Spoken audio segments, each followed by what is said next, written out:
Hello friends, जय हिंद। Welcome to mission competition. I hope आप सभी स्वस्थ होंगे, तंदुरुस्त होंगे, पढ़ रहे होंगे, रिवीजन में लगे होंगे बेहतरीन तरीके से। एडमिट कार्ड जारी हो चुका है एंड आई होप आप सबने अब तक डाउनलोड कर लिया होगा।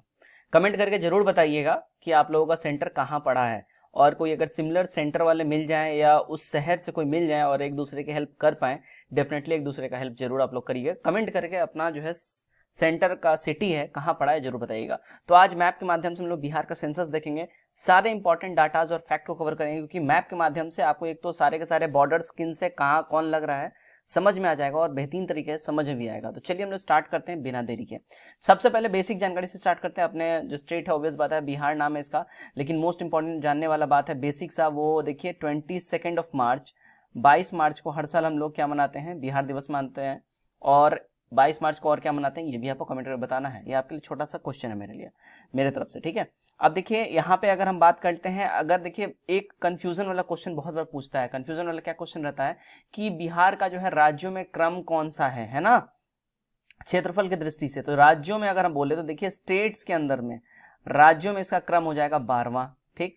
और यहीं अगर यूटी बोले, यूटी एंड स्टेट्स में है ना, यूटी एंड स्टेट्स में बोल दे तो 13वां हो जाएगा।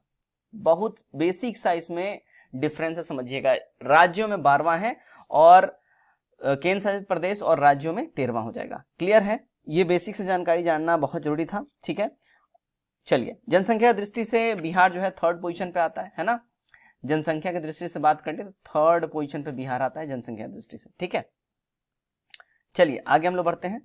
आगे अब देखते हैं हम लोग, देखिए सबसे पहले हम लोग जानते हैं जनसंख्या, जनगणना 2011 के हिसाब से सर्वाधिक जनसंख्या कहाँ की है। देखिए सबसे ज्यादा जनसंख्या है पटना की, सबसे ज्यादा जनसंख्या है कहाँ, पटना। सबसे ज्यादा जनसंख्या पटना का है, सबसे ज्यादा जनसंख्या, ठीक है ना, ये सबसे ज्यादा पटना में है।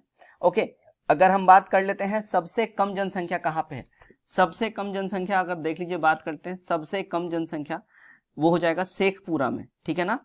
सबसे कम कहाँ हो जाएगा, शेखपुरा में सबसे कम, ठीक है। सबसे कम जनसंख्या आप लोग चाहें तो इसको नोट डाउन करते जाइएगा, सबसे कम जनसंख्या शेखपुरा में अपना हो जाएगा, ठीक है ना। अब देखिएगा यहाँ पे एक और इंपॉर्टेंट फैक्ट और डाटा देखिएगा।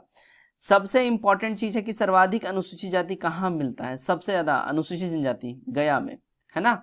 अनुसूचित जनजाति सबसे ज्यादा, ठीक है, यहीं पे सबसे ज्यादा मिलता है, ठीक है। और सबसे कम कहाँ मिलता है अनुसूचित जनजाति, तो किशनगंज में मिलता है अनुसूचित जाति जो है, ठीक है, सबसे कम। ये डाटा बहुत इंपॉर्टेंट है, ध्यान में रखिएगा, ठीक है। बहुत इंपॉर्टेंट डाटा सब बता रहे हैं आपको, एकदम ध्यान में रखिएगा। अब देखिएगा सर्वाधिक जनसंख्या घनत्व कहाँ है, सर्वाधिक जनसंख्या घनत्व जो है देखिए शिवहर में है, ठीक है। सबसे ज्यादा घनत्व ये कहां पे है, शिवहर में। कितना है देखिए 1880 व्यक्ति हैं शिवहर में, जो है 1880 व्यक्ति है, ठीक है। इतना ज्यादा घनत्व है। और एक और चीज जान लीजिए, सबसे छोटा जिला भी शिवहर ही है, सबसे छोटा जिला शिवहर ही आपका हो जाएगा, सबसे छोटा जिला, ये ध्यान रखिएगा, ठीक है ना।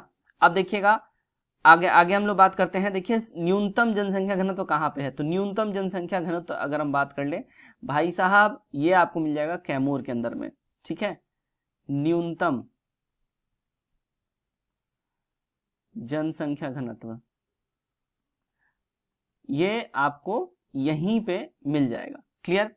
यहां पे हमने देख लिया न्यूनतम जनसंख्या घनत्व, यहां पे आपको मिल जाएगा कहां, कैमूर के अंदर में, ठीक है। अब देखिएगा सर्वाधिक पुरुष साक्षरता कहाँ है, रोहतास में सबसे ज्यादा पुरुष साक्षरता है ना।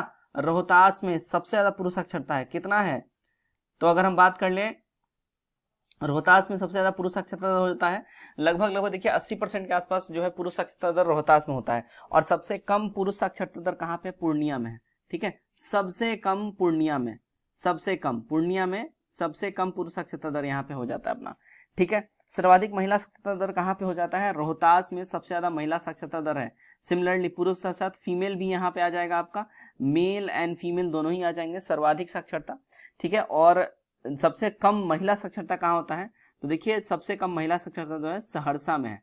कहाँ पे है, अगर हम बात कर ले सहरसा में है, ठीक है। ध्यान रखिएगा इस बात का, सहरसा में सबसे कम है महिला साक्षरता।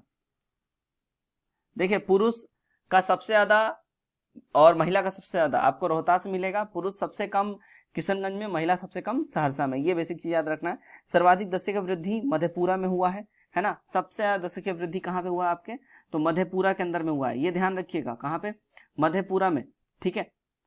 बहुत इंपॉर्टेंट डाटा आपको हम बता रहे हैं, एकदम ध्यान रखिएगा।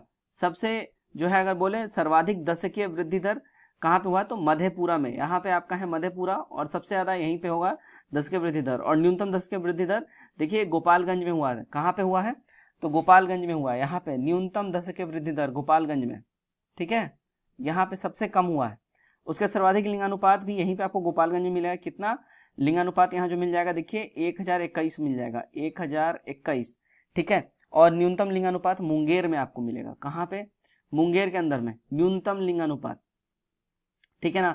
ये आपको बहुत इंपॉर्टेंट डाटा है, आपको ध्यान में रखना है, बहुत इंपॉर्टेंट यहाँ पे डाटा सारा, ठीक है। नेक्स्ट हम लोग देखते हैं, हमारा जो नेक्स्ट डाटा है सर्वाधिक नगरीकरण कहाँ पे हुआ, देखिए सर्वाधिक नगरीकरण आपका जो मिल जाएगा पटना में मिल जाएगा, सबसे ज्यादा नगरीकरण वाला जिला है पटना आपका, और न्यूनतम नगरीकरण समस्तीपुर, सबसे कम अगर कोई नगरीकरण वाला एरिया है कौन है, समस्तीपुर है, ये ध्यान रखिएगा डाटा फैक्ट बिल्कुल।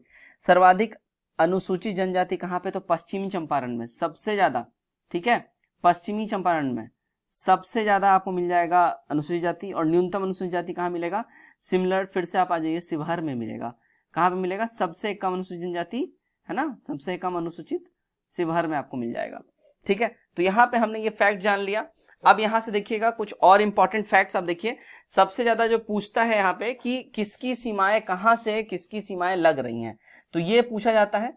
हम सबसे पहले इरेज कर देते हैं ताकि आपको जो है चीजें आगे हम समझा पाए और लिखने में सहूलियत थोड़ी सी हो पाए, तो इसलिए देखिए चीजें मैं कर देता हूं यहाँ से डिलीट या इरेज जो भी है, ठीक है। चलिए यहाँ पे हमारा ये सब क्लीन हो गया है। अब मैं आपको दिखाता हूं सबसे ज्यादा जो है कहां पे रहता है, ठीक है। चलिए ध्यान दीजिएगा, सबसे पहले हम लोग बात करते हैं उत्तर की ओर, यानी ऊपर में नेपाल में कौन कौन से जो है जिले लगते हैं, नेपाल में देखिए समझते चलिएगा, ठीक है ना, एकदम नेपाल से कौन कौन सा जिला लगता है। देखिए नेपाल से टोटल कितना लगता है, 7 जिला लगता है, कितना, 7 जिला लगता है नेपाल से। कौन कौन सा लगता है, देखिए सीतामढ़ी लगता है, ठीक है, सीतामढ़ी के बाद मधुबनी आपका लगेगा, सुपौल लगेगा, ठीक है, अररिया लगेगा, किशनगंज लगेगा। ऊपर आ जाइए देखिए पूर्वी चंपारण पश्चिमी चंपारण, ठीक है, ये दोनों का दोनों लगेगा। तो कितने हो गए देखिए 1 2 3 4 5 6 7, टोटल 7 लग रहे हैं कितने आपके नेपाल से। झारखंड में आते हैं हम लोग सीधे। अब उत्तर में हम लोग देखें, सबसे पहले हमने उत्तर का देखा, अब आप नीचे उतर के दक्षिण में आ जाइए, ठीक है। दक्षिण में अपना क्या है, झारखंड है। झारखंड के साथ देखिए टोटल कितने, 8 जिले जो है अपनी बॉर्डर साझा करते हैं। कौन कौन सा जिला है झारखंड के साथ देखिएगा, रोहतास आपका सबसे पहले आ जाता है, क्या आता है, रोहतास आता है। देन आफ्टर आपका आता है औरंगाबाद, फिर आपका आता है गया, ठीक है, यहाँ पे गया आ गया। फिर आपका आएगा नवादा आएगा, नवादा के बाद फिर आपका क्या आएगा, बांका आएगा, ठीक है, नवादा के बाद आएगा आपका बांका, फिर आपका आएगा जमुई, ठीक है, जमुई भी यहाँ पे आपका आ जाएगा। एंड देन आपका आ जाएगा भागलपुर, और फिर आपका आ जाएगा कटिहार। तो यहाँ पे टोटल एक, आप यहाँ पे काउंट कर लीजिए, 1 2 3 4 5 6 7 8 जो है यहाँ पे डिस्ट्रिक्ट के यहाँ पे लग रहे हैं टोटल बॉर्डर इनके साथ। अब आते हैं हम लोग बंगाल के साथ, वेस्ट बंगाल के साथ यहाँ पे हम लोग आते हैं। वेस्ट बंगाल के साथ कितने हैं, तो वेस्ट बंगाल के साथ देखिए हम लोग आ गए यहाँ पे, कहाँ पे, पूरब में हम लोग आ गए, पूरब में हम लोग आ गए। वेस्ट बंगाल को हम लोग देख लेते हैं। पूरब में देखिएगा टोटल ये 3 जिले इससे लगते हैं। कौन कौन सा लगता है, देखिए कटिहार लगता है, ठीक है, पूर्णिया लगता है, और पूर्णिया बाद फिर किशनगंज लगता है। ये 3 स्टेट्स जो हैं, 3 डिस्ट्रिक्ट्स जो हैं यहाँ बेसिकली वेस्ट बंगाल साथ करते हैं। अब पश्चिम में आ जाते हैं हम लोग, ठीक है। पश्चिम में देखिए कुल मिला के यहाँ पे भी जो है ना 8 डिस्ट्रिक्ट्स लगते हैं। कौन कौन सा है देखिए, कौन कौन सा है, तो सबसे पहले हम लोग यहाँ पे देखना स्टार्ट करते हैं। रोहतास, कैमूर, यहाँ पे देखिएगा रोहतास लगता है, कैमूर का लगता है, बक्सर लगता है, ठीक है ना। बक्सर के बाद फिर देखिए आपका भोजपुर लगेगा, सारण लगेगा, सिवान लगेगा, ठीक है। उसके बाद देखिए गोपालगंज लगेगा, और क्या है, पश्चिम चंपारण, है ना, पश्चिमी चंपारण का यहाँ पे एरिया लगेगा। टोटल 8 हो जाएंगे, 1 2 3 4 5 6 7 8, टोटल 8 जिला के यहाँ पे लगते हैं। बिहार में टोटल जिलों की संख्या कितनी है? 38 है। आप सभी को ये पता होगा। तो यहाँ पे हमने बेसिक सी सेंसस के हिसाब से जान लिया, किसकी सीमाएं कहाँ से कैसे लग रही हैं हमने ये देख लिया। मैप के माध्यम से हमें यही फायदा होता है कि हमें ना सारी चीजें एकदम बिल्कुल ग्राफिक्स में और बिल्कुल सटीक तरीके से याद हो जाती हैं। तो उम्मीद करता हूं अभी तक आपको चीजें अच्छे से समझ में आ गई होंगी। ठीक,